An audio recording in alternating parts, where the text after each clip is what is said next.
Welcome back to another episode of the Sex and Spanglish podcast. I'm your hostess, Ana Lopez, sexologist and sex coach, and I am here to help you enjoy sex sin vergüenza. On Wednesday's episode, I talked about the 3 themes that I notice with the women that I work with. So if you didn't listen to that episode already, listen to this episode first and then go back and listen, because I really want you to identify which category you fall in.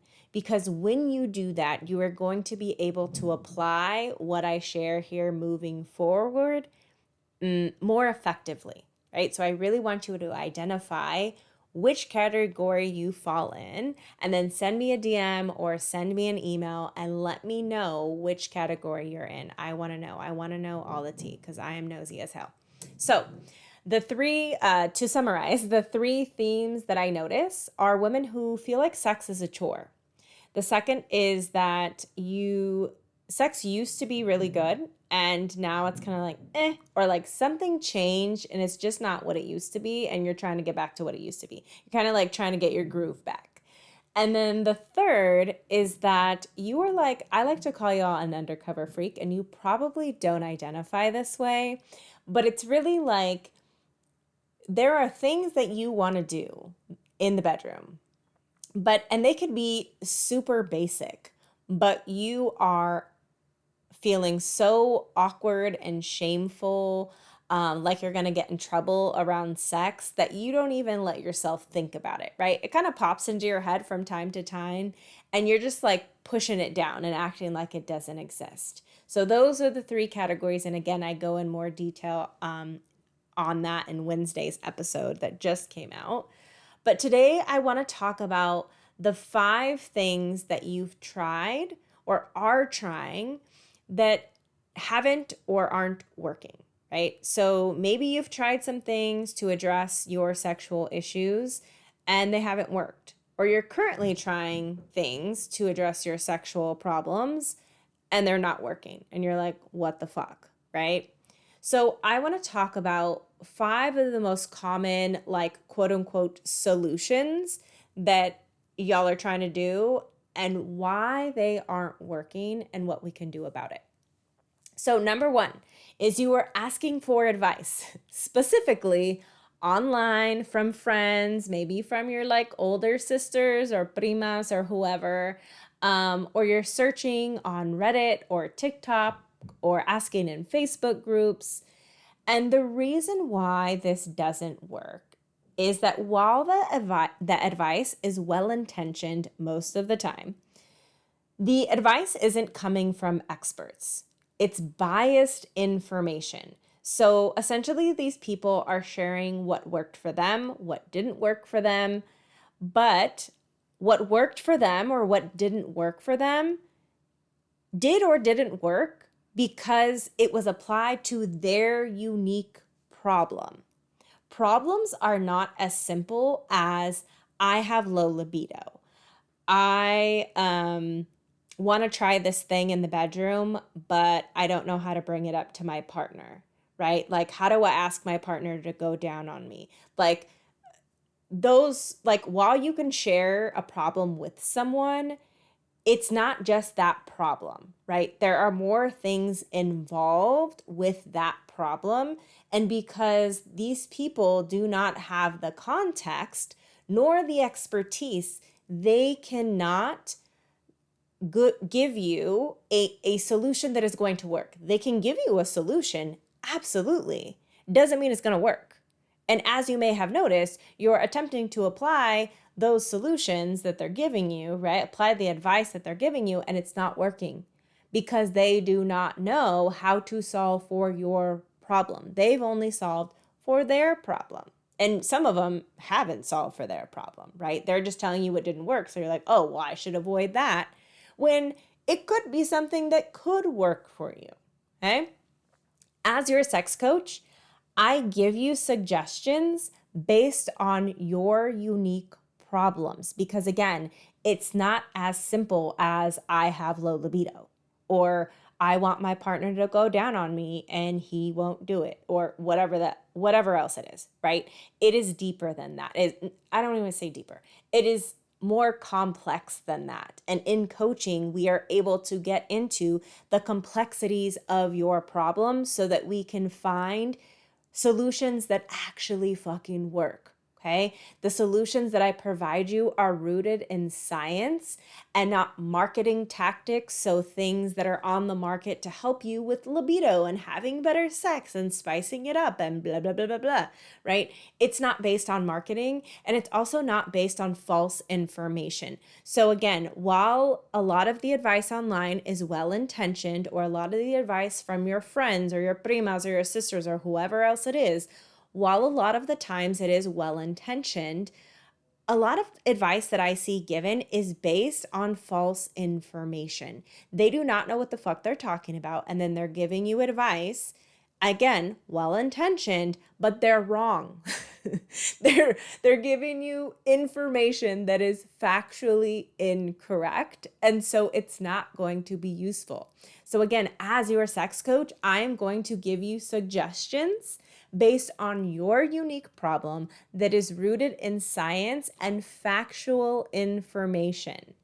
And then we work together to decide, is this something that you want to apply? And if not, we can talk about other solutions, right? It is an ongoing conversation, but we are applying solutions that actually work. The second thing that I see y'all trying is you're trying to communicate more. Communication is great. To be clear, I am not saying do not communicate, but here is what y'all get wrong. You think that communication is key. You've heard this time and time again. Y'all need to communicate, blah, blah, blah, blah, blah. And like, yes, communication is important, but communication isn't the key. Effective communication is the key. Effective communication, in summary, is you sharing exactly what it is that you are thinking and feeling, and being willing and able to continue sharing that until your partner is able to understand what it is that you are saying. This does not mean that they will agree with you.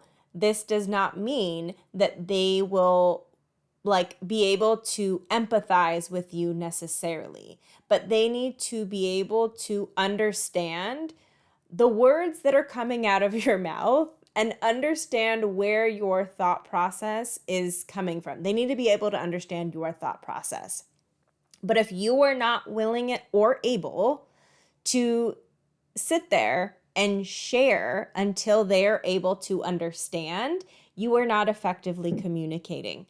What I see a lot of you all doing is you are trying to tell your partner how you feel, but you're not being very specific. And then you're assuming that they know what you're talking about. And it is very evident that they don't. And then you get upset that they weren't able to read your mind. Now, this isn't just a woman problem. I see this happening with all genders. This happens with everybody. But all of that to say is that effective communication is key, and y'all are just trying to talk more and it's not working. Typically what happens is you're having conversations when you're pissed off or you're really upset, your nervous system is dysregulated, and then you're going and having these conversations with the assumption that it's going to make you feel better, but it doesn't, and it often makes things worse. And you're having these conversations in the heat of the moment when you finally shit blows over and you're like, okay, I can't hold it in anymore. I had a really bad day. The kids are driving me fucking nuts. Now I need to have this conversation. And then the conversation doesn't go well. And then you're like, well, I'm trying to communicate more and it doesn't happen. But it's because you're not having it in an effective manner. So as your sex coach, I teach you how to communicate effectively. I teach you how to communicate without losing your fucking shit, right? And making things worse. To be clear, this does not mean that it's always going to go the way that you imagined it, right? It does not mean that your partner is going to agree with you. They do not have to agree with you, and that is not the point of communication. The point of communication is to get your thought process, your thoughts and feelings out to your partner, to give them the information that they need to decide what they want to do with that. Now, when you have a conversation with someone, it gives you the information you need to make a decision moving forward rather than wasting your time trying to figure shit out. So, for example, if you share with your partner, hey, I need more cuddling after sex, and you're sharing about your experience with not cuddling and how that is for you and how it makes you feel when there isn't any cuddling and explaining your thought process, and they're like, oh, okay. And they take it in, and then, nothing changes. So you have the conversation again and say, hey, I think that this is how we could do this, right? Which is something that I recommend, is creating a plan, having an option for, having a potential action plan that your partner can take. And then they don't do anything about it. You have data. You get to decide what you want to do with that data rather than wasting your time. Okay? Effective communication gives you data that is needed for you to decide what it is that you want to do moving forward. Okay? The third thing I see y'all doing wrong is trying to fix your partner. This also kind of stems from communication, but it's a little different. So, I hate to break it to you, but you cannot control your partner. You do not get to decide what they do or don't do. To be clear, this doesn't mean you cannot ask things of them or have expectations of a partner. You are allowed to have those things. You are also allowed to want things from a partner, but you do not get to dictate their behavior. You can make requests. You can also set boundaries, but you do not get to determine how they show up in the relationship. That is up to them, just like it is up to you to decide how you want to show up in the relationship. If your partner refuses to show up in the way that you want a partner to, then you have two options. You either stay with them and accept this is your life for as long as y'all want to stay together, or you leave and you find a partner who is sexually compatible with you. But when you spend all of your time trying to control your partner, something that you have absolutely no control over, you're going to fucking drive yourself crazy. So when you are like, okay, when you can accept that you do not control your partner, that leaves you with two options. You're just like, okay, I'm just going to accept this as what it is, whatever. This is how it's going to be. Okay, fine. Then you can stop arguing about it and move on, right? Or you can leave and find a partner who is actually sexually compatible with you. The choice is yours. And in coaching, I help you do that. As your sex coach, I help you identify exactly what it is that you want from a partner. Because this might sound like fake, but a lot of y'all are in relationships and you actually don't know what you want from a partner. You think you do, you have some idea, but a lot of you have not spent any time, or maybe little to no time, figuring out exactly what it is that you want from a partner. And if you have, it's a very general idea, which does not help anybody. So, as your sex coach, I'm going to help you exactly what it is that you want from your partner in and out of the bedroom. This isn't just about sex. And I help you decide if your current relationship is even worth saving. Do you want to be in it or not? If you don't, we'll figure out a way to get you out of it. If you do, we will figure out how to salvage it and make it a relationship that you want.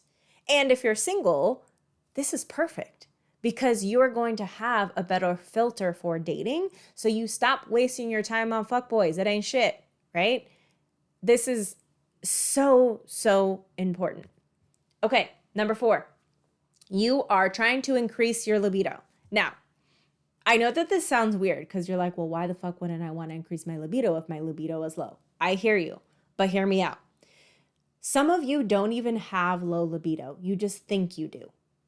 So you're solving for the wrong problem.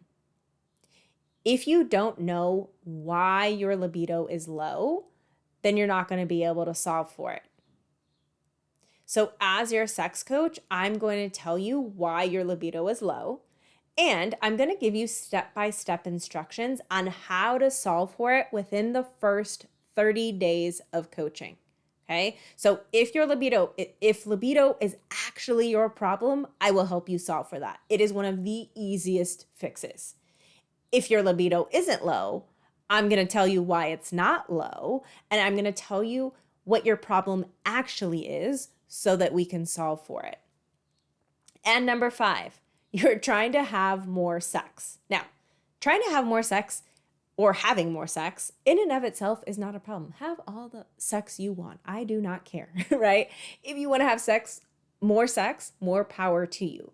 But do not try to have sex to fix a sexual problem. That is not going to solve anything. Having more of what's not working isn't going to do anything. So if you're having shitty sex or mediocre sex and you have more of it, you're just going to have more shitty or mediocre sex. Not going to do anything, right?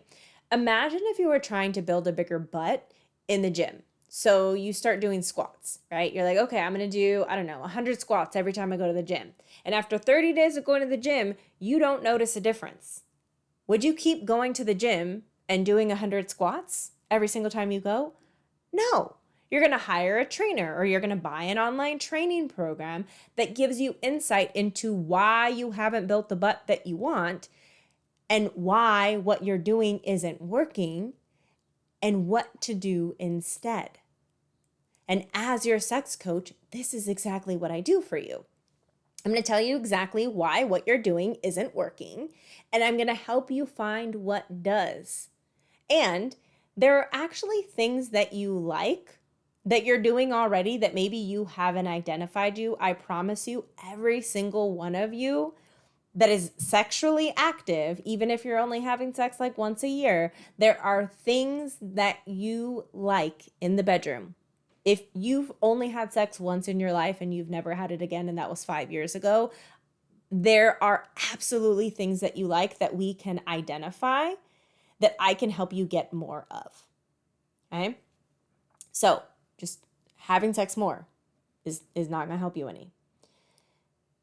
You all are trying to solve for a problem that you don't fully understand. You know how you think and feel about this problem. You know what it's like to experience it, obviously, because you're experiencing it, but you don't fully understand why it's happening or what caused it, which is why your efforts don't yield any results. It's why you don't see any change. You're throwing spaghetti at the wall, hoping it'll stick. And if you've been trying to fix your sexual problem for more than a month and you still haven't solved for it, then you're doing something wrong. And don't take this the wrong way. I'm not judging you, but I do need you to know that what you're doing isn't working. But the good news is that there is help, that this is solvable, I promise you, and I'm available to help you. I have room for you right now in one-on-one coaching. And when you apply for one-on-one coaching, we're going to have a free 60-minute call one-on-one where you're going to tell me all of your problems and I'm going to tell you what you need to do to solve those problems right on the call. You're going to have answers in 60 minutes. I'm going to break down what doing it on your own will look like, right? If you're like, okay, I want to do this on my own, I will break that down for you. I will also tell you what working with me would look like. So if I'm going to help you solve your problem, right, I will talk to you about what that looks like. And I'm even going to help you make a decision because you cannot have good sex being indecisa, right? Being indecisive is the worst thing you can do for sex. Even if you're having good sex, being indecisive is going to fuck that shit up. If you're having bad sex or mediocre sex or sex, being indecisive is going to ruin, it's going to wreak havoc on your sex life. Indecisiveness is like the kryptonite to orgasms, to pleasure, to all of the things. And indecisiveness is horrible for your sexual health. So I want you to think about your kitchen. Envision your kitchen right now. And if you are in a place where you can close your eyes, I encourage you to do so. You can even go into your kitchen if you're at home. Look at your kitchen. Imagine your kitchen. And imagine that someone goes in and opens a cabinet door. Maybe it's your husband, maybe it's with one of the kids, whoever, the dog. They open a cabinet. And you're sitting there, 30 seconds later, someone comes in and opens a drawer. 30 seconds later, another person comes in and opens another cabinet door.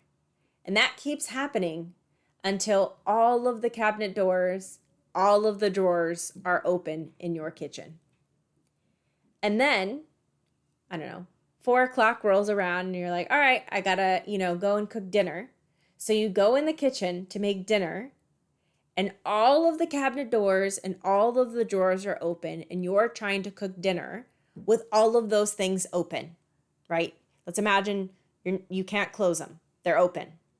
Those are the decisions that you haven't made and you're trying to cook around them. It's almost impossible to cook dinner with all of your cabinets open and all of your drawers open. You're not going to get very far very fast.